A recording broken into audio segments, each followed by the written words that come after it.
যুক্তরাষ্ট্র থেকে একটি গুরুত্বপূর্ণ খবর এসেছে। প্রেসিডেন্ট ডোনাল্ড ট্রাম্প জানিয়েছেন রাশিয়া এবং ইউক্রেন অবিলম্বে যুদ্ধবিরতি ও শান্তি চুক্তির লক্ষ্যে আলোচনায় বসতে যাচ্ছে।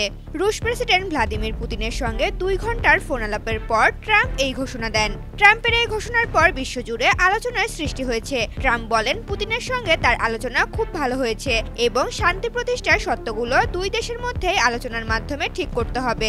ওয়ালটন আবারও মিলিনিয়ার অফারে ওয়ালটন ফ্রিজ কিনে আপনিও হয়ে যেতে পারেন মিলিয়নিয়ার। মিলিনিয়ার ছড়াছড়ি দেশ জুড়ে, এটা শুধু ওয়ালটনই পারে।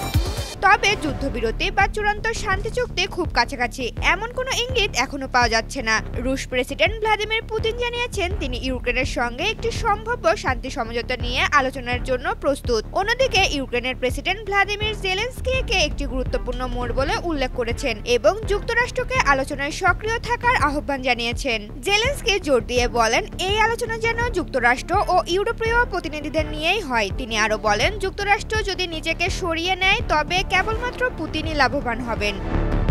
ঋতুপর্ণা, জনকণ্ঠ।